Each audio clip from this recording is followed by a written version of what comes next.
Shalom saudara-saudara yang terkasih dalam Yesus Kristus. Selamat pagi, selamat berjumpa kembali. Kita patut bersyukur kepada Tuhan atas penyertaan dan perlindungan Tuhan kepada kita di sepanjang malam sampai tiba di pagi hari ini. Terima kasih juga kepada Tuhan karena Tuhan telah menganugerahkan nafas hidup kepada kita. Sebelum kita memulai aktivitas dan kegiatan dan pekerjaan kita di sepanjang hari ini, mari kita datang kepada Tuhan melalui renungan pagi yang dibawakan oleh Gereja Masihat Penari ke-7 Sidang Jemaat Josedipuro.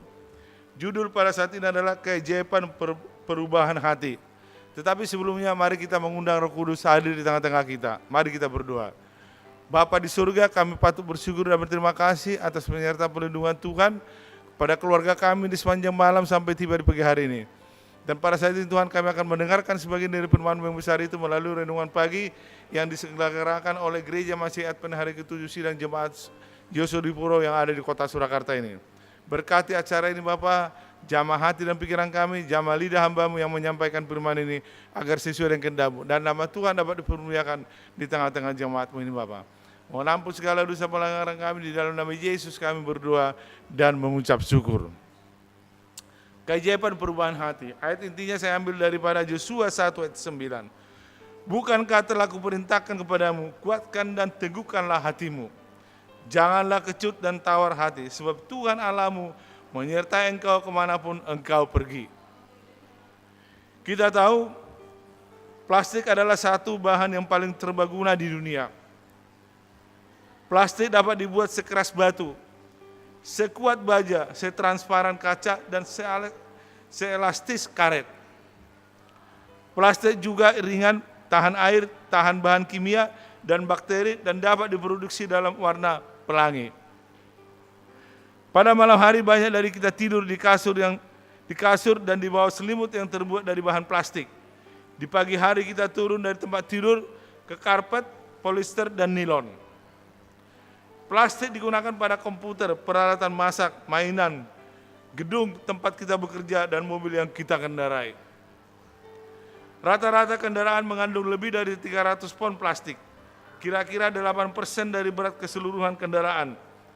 Telepon, tekstil, cat, perahu, furnitur, dan ribuan produk lainnya terbuat dari plastik. Faktanya pada tahun 1979, volume plastik yang diproduksi di Amerika Serikat melebihi volume baja. Jadi kita tahu bagaimana bahan plastik ini, bagaimana cara membuatnya, dan kegunaan plastik ini di dalam kehidupan kita zaman modern ini. Dari mana semua plastik ini berasal? Sebagian besar plastik dibuat secara kimia dari bahan bakar fosil, seperti minyak dan gas alam.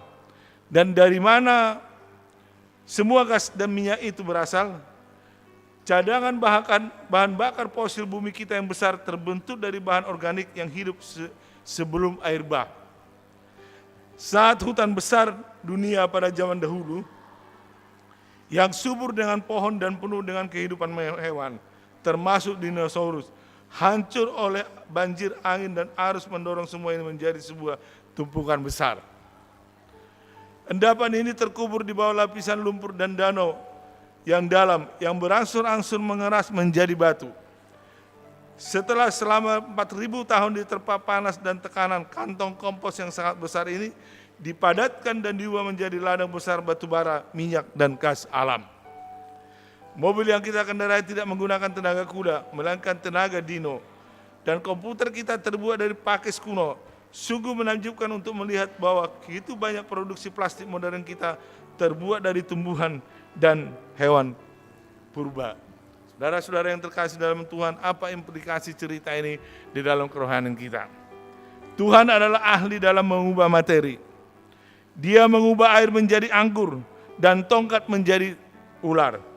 Tuhan bahkan mengubah seorang wanita yang menjadi garam. Tetapi pertobatan adalah yang paling menakjubkan yang dia kerjakan di dalam hati manusia. Dia mengubah seorang pemungut cukai yang rakus menjadi pemberi yang murah hati. Dia mengubah seorang maniak yang kerasukan setan menjadi misionaris. Apakah kita membutuhkan perubahan hati pada hari ini? Yang Tuhan butuhkan hanyalah izin kita. Kita mengetahui seperti cerita tadi bagaimana plastik terbentuk. dan bagaimana ini diubahkan bagi kebutuhan manusia.